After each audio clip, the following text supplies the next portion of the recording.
the Trappings and Trinkets Knitting Podcast, and I'm your host, Nicole. I think this is episode lucky number 13. So things have been pretty busy. Since the last podcast, my family and I have been on vacation and gotten back. While we were gone, I decided to put myself on a kind of a partial media blackout. You know, sometimes you just got to take a little break. It was a federal media blackout. Unfortunately, things are also bananas in Illinois, where I live, and so I was very interested and invested in the Illinois budget getting passed. If you don't live in Illinois, you might not know this, but our state has not had a budget for 2 full years now. So this was the 3rd year that we were going into with no budget, which means, by the way, that if your organization gets any money from government, well, too bad for you. So in the last 2 years, our brilliant lawmakers have racked up, I saw a figure of $800 million in interest payments, but then I also saw some higher estimates. So I'm not actually 100% sure what the estimates are, but let's just say it's a boatload of money that they have now wasted that we have to pay back because they're accruing interest on bills that they're not paying. So I'm very glad that they did get a budget passed. I think it was like the day after, like July 5th, I think. The only thing that is still outstanding is that they are reworking the funding formula for schools. So if you're not real up on the news, you may have breathed a sigh of relief that everything was going to be great and public schools were going to start getting money again. But actually, they're not. They still have to agree on a funding formula. And I think that previously the House and Senate did agree on a funding formula, but then our governor said no. So I don't know what's going to happen there. I sure hope that kids can go back to school in August because that's where they belong. So, besides those couple of days where the budget stuff was really getting hot and heavy, I was out of the loop, so I really enjoyed not having to read any articles about federal government stuff. That was really nice. But it's my responsibility to pay attention as a citizen, so I'm back at it. Oh, but the budget that got passed did, thank goodness, start funding public higher education again.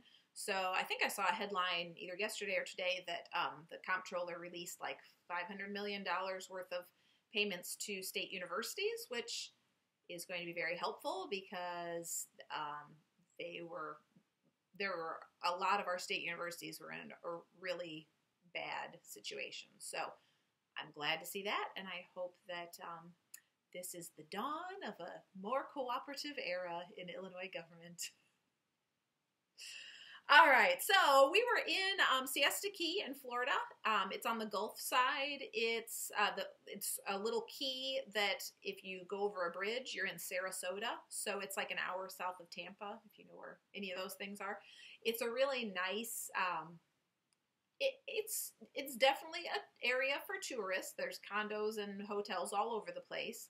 But actually, now that I say that, it's more condos. There's really not very many hotels on the Key, and certainly not any like there's no Hampton Inn or Holiday Inn. Like there might be a couple of small like privately owned hotels, but for the most part it's condos.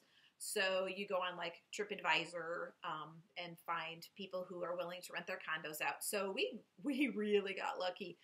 We didn't think that we were going to be able to take a vacation this year because our priority was that we have a son who's going to be a senior in the fall, and he had never had like a regular paying summer job where he had a boss and a place to go. So it was good for him to get a job this summer so he could have that experience. And it's hard as a teenager to get a summer job and then be like, oh, but by the way, I want a week off in the middle of summer. So we weren't going to put that,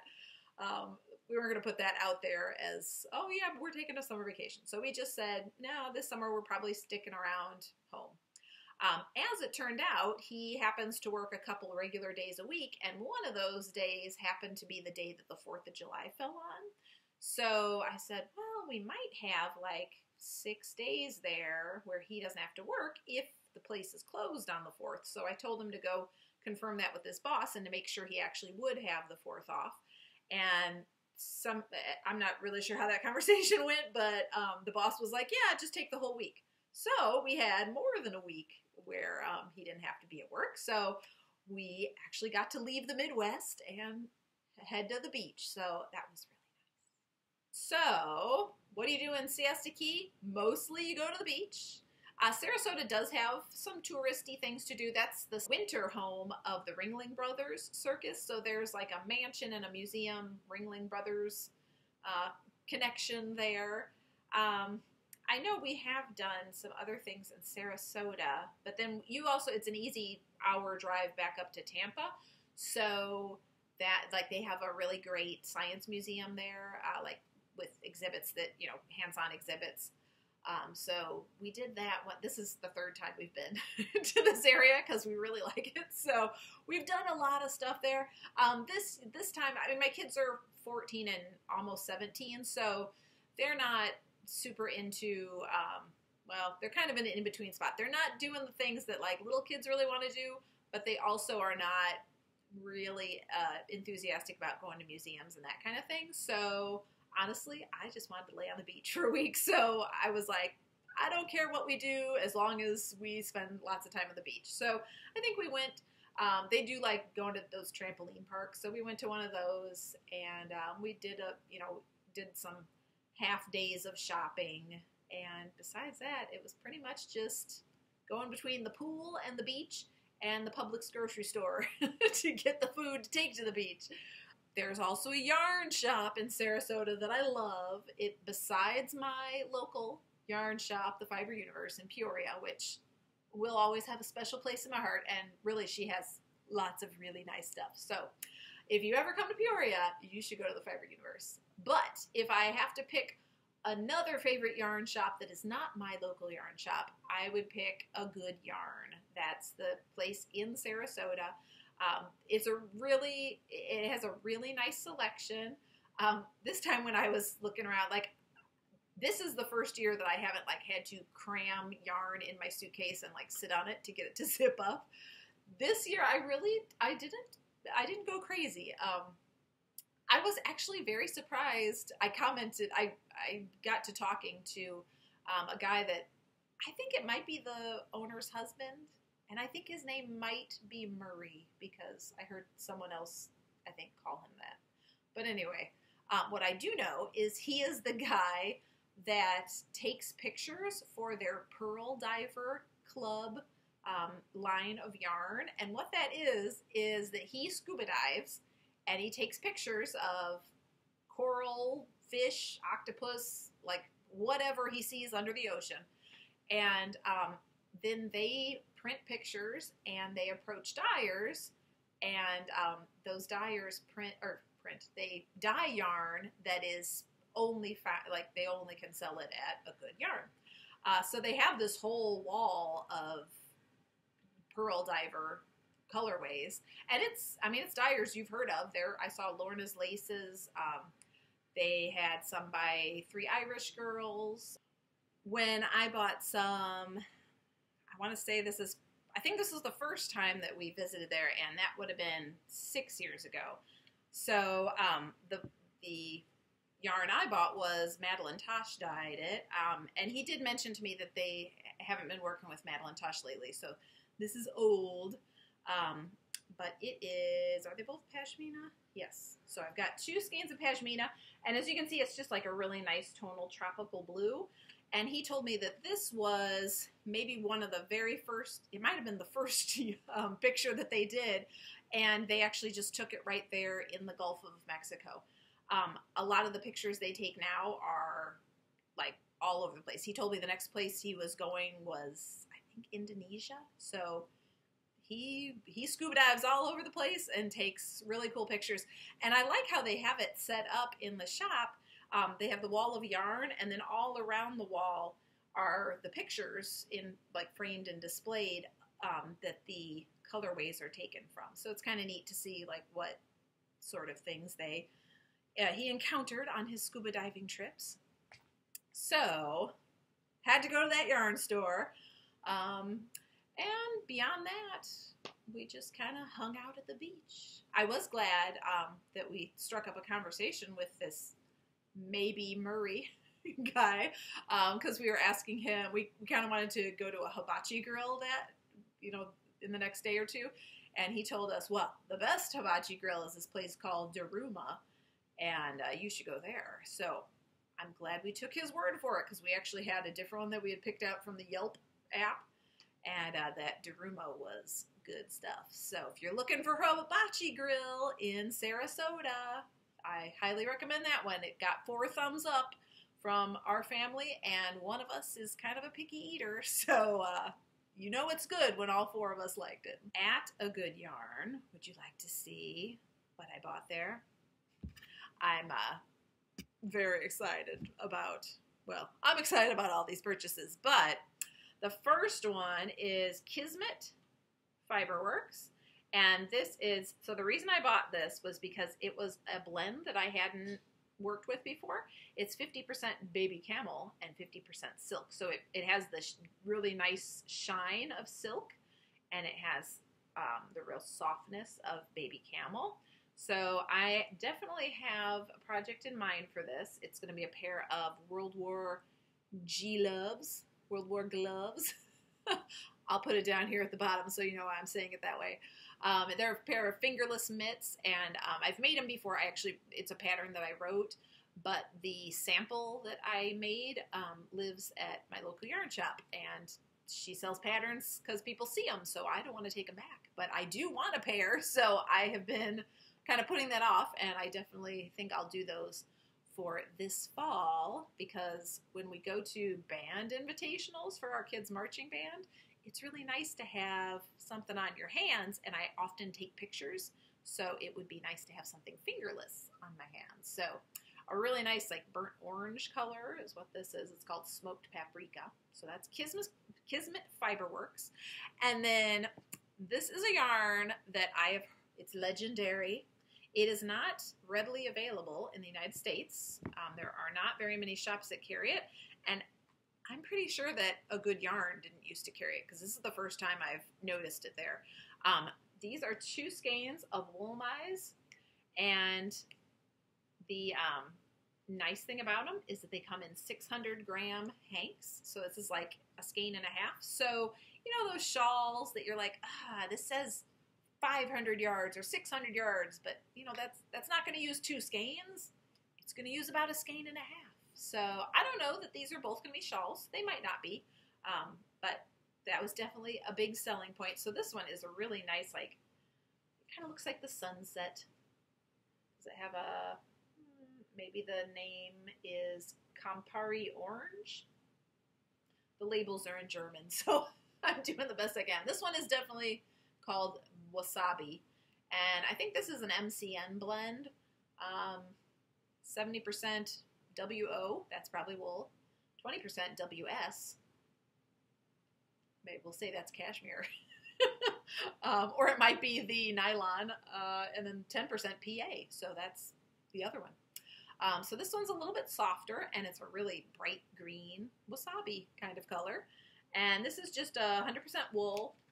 It doesn't feel like a real workhorse wool, though. I wonder if it is superwash, so that's weird. I guess superwash is the same in English and in German, because that's the only word that I recognize on this entire label. So I'm really excited to work with these 2. I have no idea what either one of them is going to be, but like I said, I don't get the opportunity to buy this brand of yarn very often. In fact, I never have before in person, so I was not going to pass up my chance to grab a couple skeins. And then this was my crazy tropical skein, because I don't know what it is about being on vacation, but I like to buy yarn that is not like something that I would normally buy. So, little hedgehog fiber speckle business.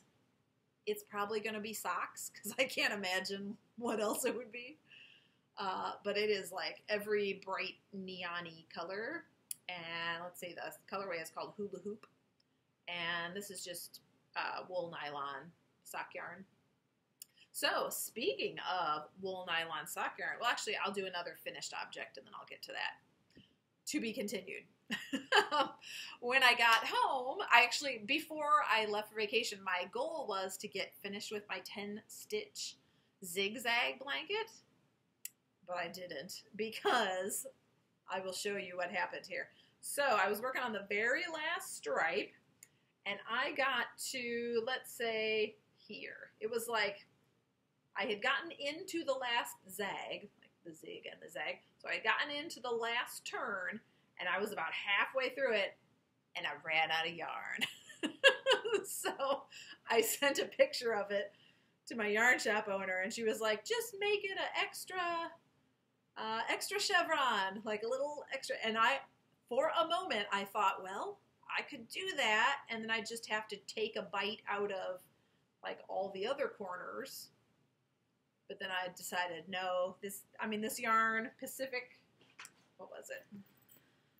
Pacific, okay, it's Cascade Pacific worsted weight. It's $7.50 a ball. Like, to have to do all that work and then bind each of the other 3 corners back off, or just wait and buy another skein of yarn and pay $7.50 when I come home, I was like, yeah, that $7.50 is totally worth it, and then I don't have to have weird corners. So I went ahead and finished it off the way it was supposed to be, but I really like how it turned out.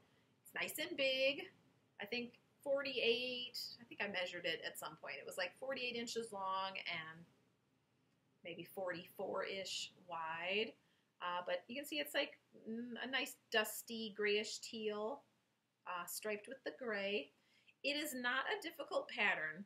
It was a very fun pattern to do, and once you get going on it, it really is not difficult at all. I think I've mentioned before that I made mine a 20-stitch zigzag, so instead of casting on 10 stitches for each stripe, I do 20 stitches. But that is the only thing that I've done differently from how it was written. So everything else was exactly the same. So I might jazz it up a little bit. I feel like I want to add some kind of little embellishment because this is for the Welcome Blanket project, and I would love to just add some little special detail, just so it doesn't look like a blanket that somebody picked up at, Target. But I haven't quite figured out what that's going to be yet, so we'll see. I guess you can look at my project pages on Ravelry if you want to see what I ended up doing, because I might mail this off before I do another podcast. So this might be the last time you have to look at my 10-stitch zigzag blanket. All right, so we'll put that one aside, and back to the hedgehog yarn. This shawl was my beach knitting for probably 60% of our vacation. And once it was done, obviously I couldn't just not knit. So I had a second project with me, and it was a couple of skeins of this beautiful blue hedgehog. The colorway on this I think is called Wish. And I also have some knitted wit yarn. So this is Victory Fingering, but that's like the type of yarn it is, but I think it's by Knitted Wit, and the colorway is Sunshine. So if you like the way this looks, I would not necessarily recommend that you pair these 2 yarns together. What ended up happening is, you probably can't see this very well. Let me see if I can show you on the yarn that exists here. Okay, so can you see these 2 yarns? We'll put them right across my face so they're nice and visible. So there's quite a width difference in those 2 yarns. The yellow is a lot thicker than the blue. So they're both, technically they're both fingering. The Victory Fingering is really approaching sport, and the hedgehog is kind of on the thin side of fingering. So this is the second time I've knitted about this much of the sweater, because I had about 10 inches knitted, and the yellow yarn was really kind of puffing out of the blue. So I still wanted to use the 2 colors because, I already bought them. I'm frugal like that. Maybe, I don't think I have any other yellow fingering in my stash, but I really wanted to use yellow with this blue. So I I wasn't willing to abandon ship. So what I did instead is I am knitting most of this sweater on size 4. When I come to the rounds that are yellow, I use a size 3 needle. So it's kind of a pain in the neck because I have to switch needles. I'm doing like 7 rounds of blue, and then I do yellow, blue, yellow. That's my pattern here. So every 8th and 10th round, I have to do with a different size needle.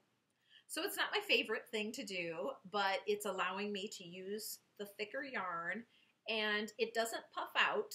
The yellow stripes are definitely a little bit taller, so obviously the stitches are still a little bit bigger, but they're not jumping out of the yarn or out of the fabric. So I'm totally fine with it. And the reason that I even put the yellow in there at all is because I can't get a sweater out of 2 skeins of like 400 gram fingering.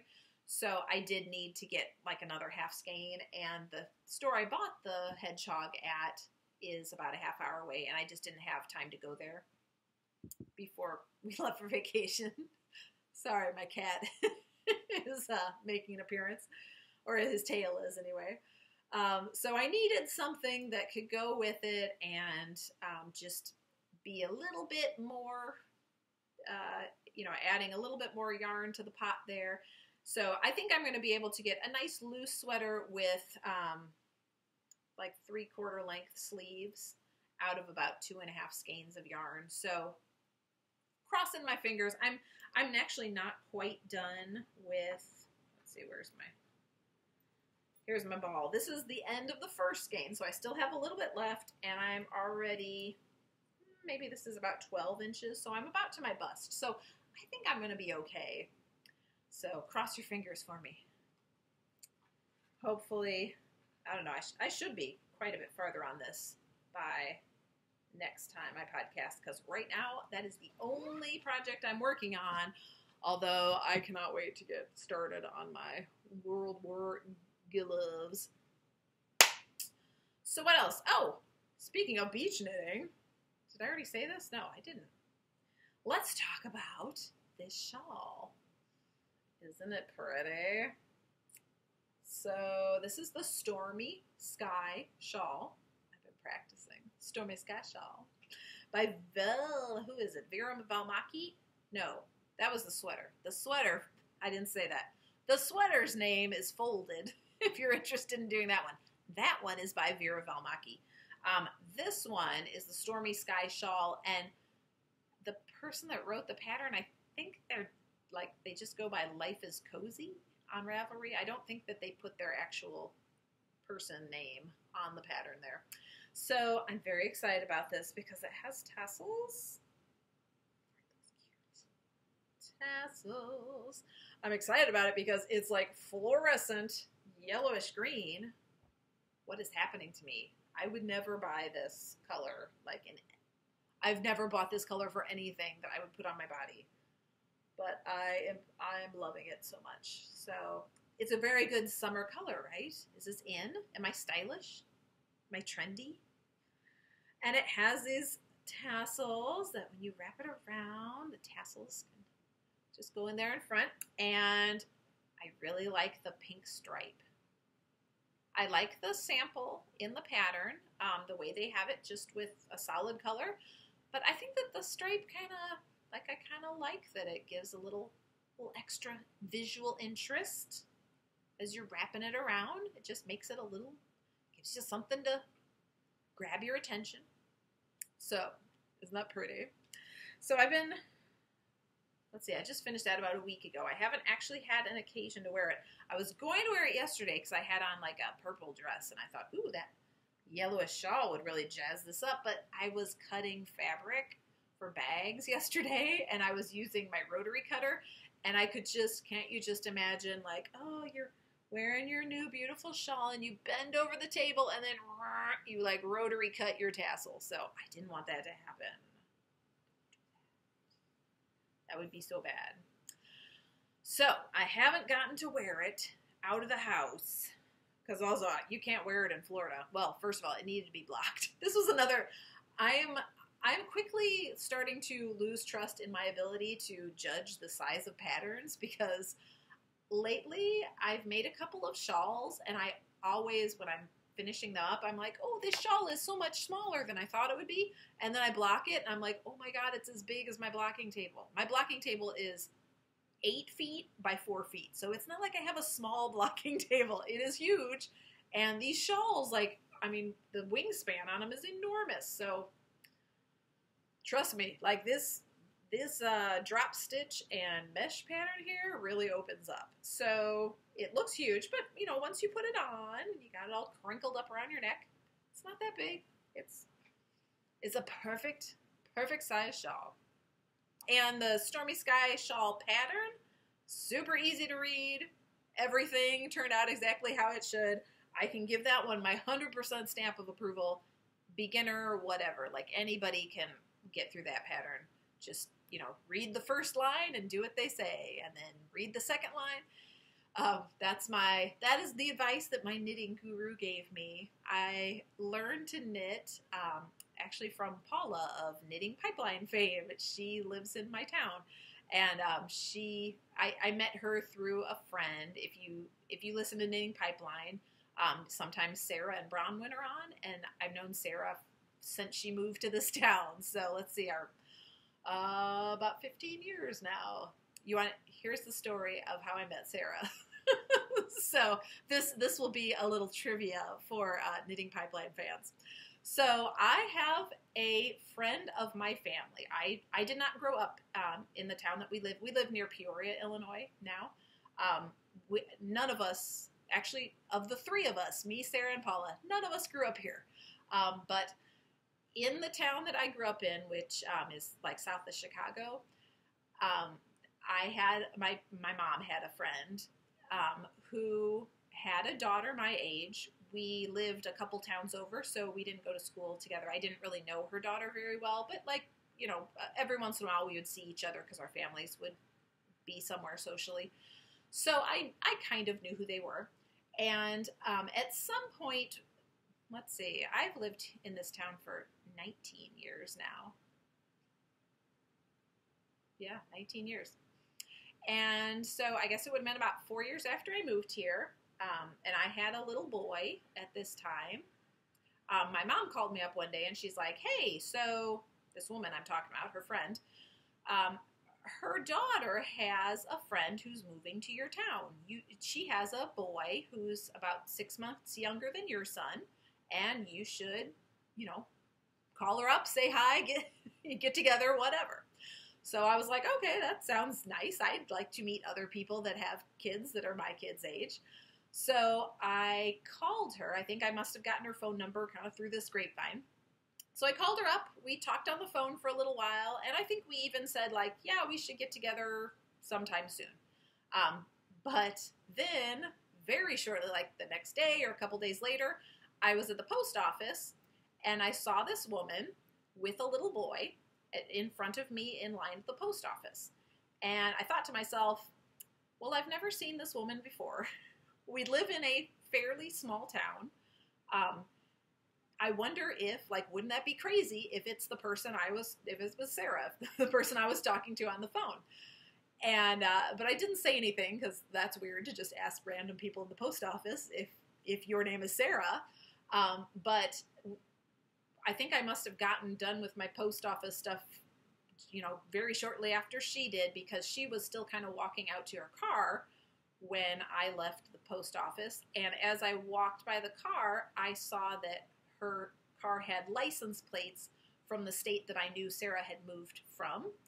And so at that point I was like, okay, well, check, she's my age, she has a kid who looks like he's just a little bit younger than my kid, and her car has the license plates. So at that point I said to her, like, hey, is your name Sarah? And she was like, yes, it is. And so that is how I actually met Sarah. After I called her up and talked to her on the phone, I actually saw her right in person. So there you go. So it pays to be friendly. So here we are 15 years later, we still didn't know each other. So that's my trivia. So anyway, I was talking about my knitting guru, Paula. Oh, that's how Sarah got into this, because Sarah introduced me to Paula. So they're in some organization together. So they've known each other for a while. So Sarah and I learned how to knit at the same, here's another, you want to know another trivial fact. We have a mutual friend. Her name's Kristen.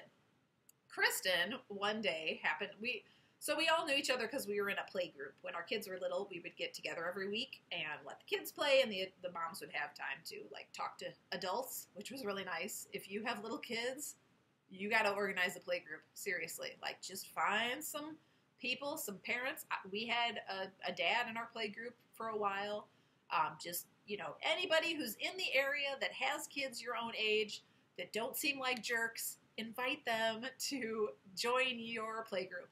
And for, I don't know, the first 6 years or so that I was at home, that was a real lifeline to have that one thing on your calendar every week that you're like, for this couple of hours, I know my kids are going to have kids to play with, and I'm going to have adults to talk to, and it was really nice. So we would just take turns going to each other's houses and hosting the group. And it was never huge. I don't think we had more than about 10 kids at any one meeting. There were, maybe the biggest we got was 6 or 7 families, but not every family had multiple kids, and it was very manageable. So, and a lot of times we would have less than that, maybe 6 or 7 kids. Anyway, my story is all over the place today. So, back to our mutual friend, Kristen, who also was in this play group.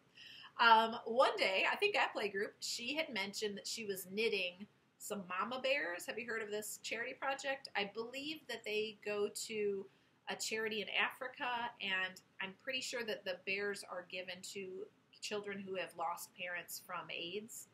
So she was doing some knitting to make some mama bears, and both Sarah and I were like, oh, we both would like to learn how to knit, but neither one of us knew how to knit. So Kristen's like, oh, well, come over one night and I'll teach you how. So it wasn't just the two of us. There were maybe 5 or 6 women there that night that wanted to learn how to knit. So Kristen served us sangria and taught us how to knit. And I mean, when I say taught us how to knit, she just taught us how to knit. She might have talked about purling, but that was it. It was cast on, here's how to knit, here's how to purl. So Sarah and I ended up pretty much the only people from that group that learned how to knit. So they were more interested in sangria. We were more interested in knitting. So that's how we came to be knitters. And then when we were just kind of practicing, I was doing my first project, so every beginning knitter goes through a phase where they have no idea what kind of yarn to buy. And I was no exception to that rule. So after I made my sugar and cream washcloth, which that was my first project, and that was what Kristen taught us how to make that night. I made a little swatch, and then once I, stopped getting so many holes in my swatch, she showed me how to cast on for my washcloth.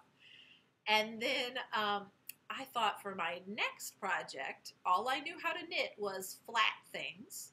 So I could do either a washcloth or maybe a scarf, or I thought I'll do a blanket, because what is a blanket but a bunch of squares that you just sew together, right? So I decided I was going to make blankets. So I go to the big box craft store, and I buy lots and lots of skeins of fun fur. And not just, it's not even the furry fun fur that, maybe you could make, a stuffed animal out of it. It is, I think it's called eyelash yarn. It's real silky, super sheddy, the little furs just come right out of the strand. It was a mess. And I bought all these skeins of red and purple fun fur, and I was going to make a ridiculous fun fur blanket of, one red square, one purple square, and sew all those together. I got maybe 10 squares into it. I was making the squares pretty big. And as I was making them, I was like, man, every time I knit, I have to vacuum this room because the fur is all over the place. And so I think I was just in denial. I wanted the fun fur blanket. It was very soft and very warm, so I thought it would be great. Unfortunately, it would have made my whole house a disaster because there would be red and purple fur all over the place. So I think that was my practice, was doing all those squares. After I did about 10 squares, I finally admitted to myself, no, I do not want a fun fur blanket. That is going to be a disaster. Let's just find something else to work on. So I think I was in the middle of my fun fur adventure when Sarah said to me, hey, this woman I know, Paula, is doing like a little knitting class at church. And she's a really good, like she really knows what she's doing with knitting. And so she could show us like how to do other things. Like she might even be able to show us how to make a hat. So I was like, okay, I'm in. So we go to Paula's class and she showed us how to make a hat. And the first hat I made was black yarn because, again, I didn't know any better. If you're a pretty, if you're a knitter with a capital K, you probably don't make a lot of stuff out of black yarn because unless you have the eyes of an 18-year-old, black yarn is a real pain in the you-know-what. It's really hard to see stitches. So, like, I'll knit with gray yarn. But like I made my husband a dark gray sweater one time, and that was not fun. I think I had to make it during the summer so that I would have light in the evening, and I would sit by the window and knit it. And I have made one worsted weight black sweater for myself, and I think that was maybe 200 or 300 grams for the body. So I did have to knit a few skeins of black yarn, but I do not do it very often. I've been knitting for like 10 years now. So in 10 years, I've only done 3 things that used very dark yarn. And this first hat was one of them.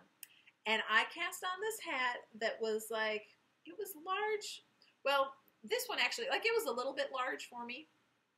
But it was still passable for a hat. And I'm sure that it was only about the right size because Paula reined me in and told me exactly how many stitches to cast on. So she taught me how to make a hat. I came home and I made a second hat of my own devices. This one, I bought 100% mohair. Maybe it wasn't 100. It might have had like some, well, no, it probably didn't have nylon in it because mohair is like nature's nylon, right? So I think it was 100% mohair. And if you know anything about mohair, it weighs like nothing. So, you normally, like, you put on a hat, you feel like you're wearing something. If you put on a mohair hat, first of all, it is crazy itchy. It is so, like, you want to scratch your head off.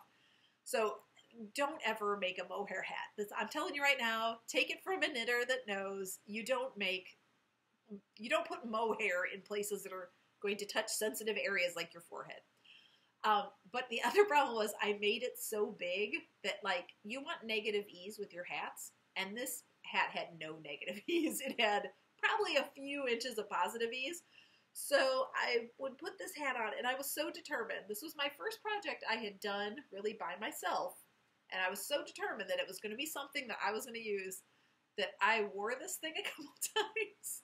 It was terrible. It was huge. Like, you put it on, and it feels like there's nothing there because it's so light, except that now your head itches like crazy. So it was terrible. So anyway, after Paula taught me how to make a hat, I did ask her one day, like, what's the next step after you make a hat? Because I don't think I wanted to make a scarf. So I wanted something that was like a manageable, smallish project that I thought wouldn't be too complicated. So I thought maybe something like a baby booty. I said, do you have any suggestions for a baby booty pattern that I could do? And she's so nice that she said, oh, I have all sorts of pattern books. Why don't you come by and see? Or maybe I said, I have a baby booty pattern. Can you help me get started or something like that?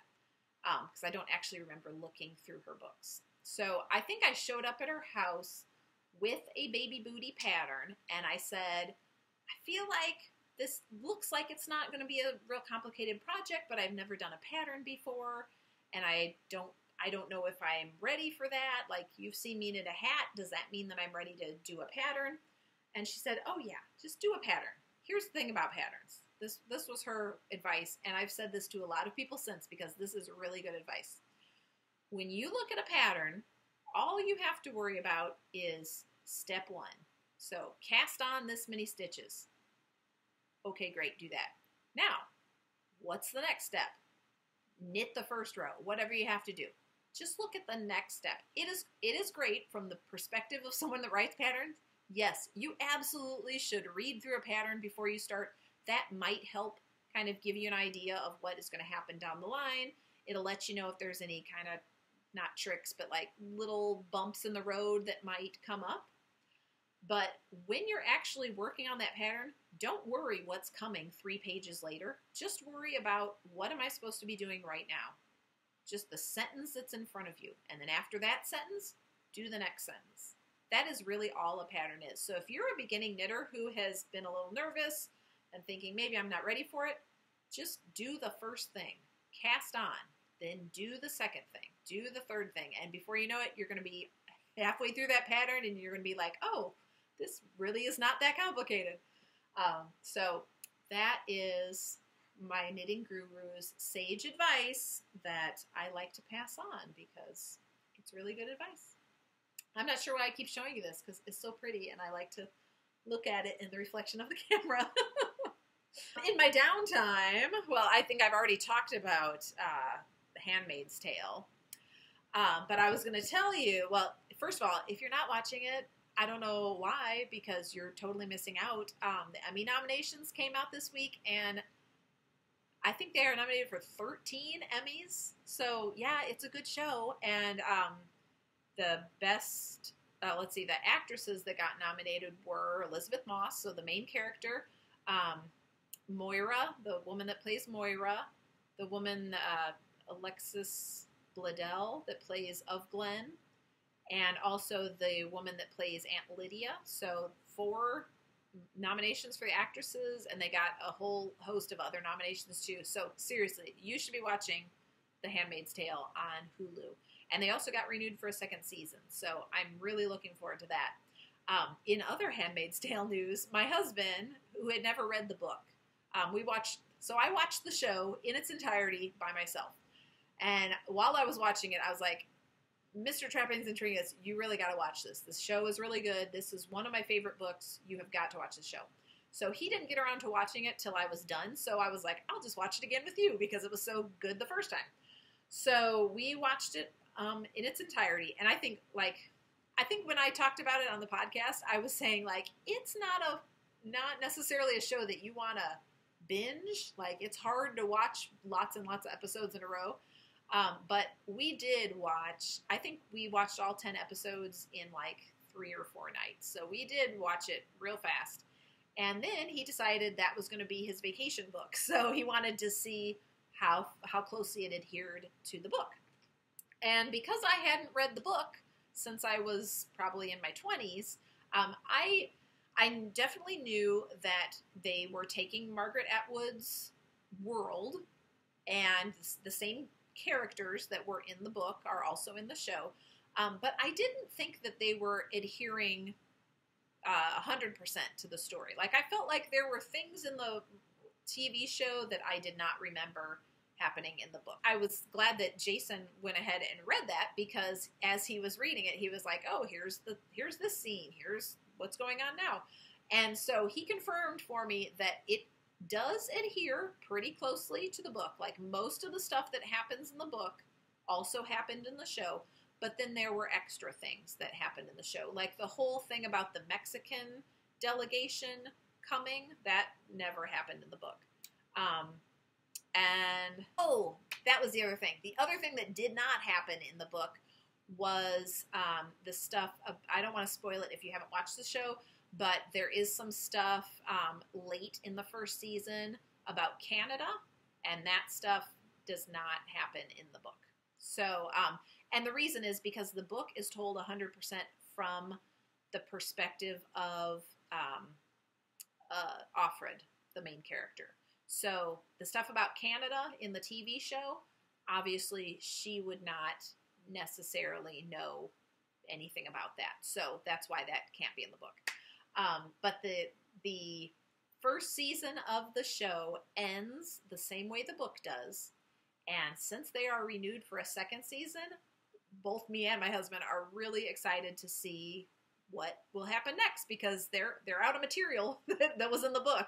So it's going to be just, you know, who knows what's going to happen. But yeah, I mean, my husband and I we definitely watch shows together every once in a while. There might be 1 or 2 shows every year that we watch together.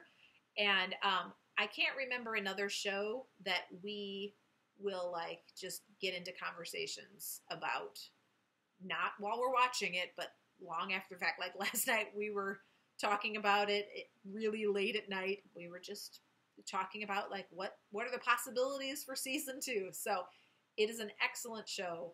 You should be watching it. Last thing I wanted to mention today was that I have not heard from either of the winners of the Fiber Fist Bumps from the giveaway last week. So I'm going to put their names right here on the screen. Crazy Cakes, that she entered on Instagram, and Carol Sumi on Ravelry. You guys were the people that I picked, so I really hope that you either get in touch with me on Ravelry, or you could send me a direct message on Instagram. All of my contact stuff is at the end of the podcast, so I'm really easy to get a hold of, and I would love to send you the button that you chose for yourself and the one that you want to give to your friends. So make sure to contact me soon. All right. I don't think I have anything else. I went through my whole list. I've got all my projects. I'm going to look at my beautiful fluorescent shawl one more time. And I guess I will get this podcast finished before my family returns from the coffee shop. All right. All right. So I hope you guys have a wonderful week. Thanks so much for spending time with me today, and I will see you next time. Bye.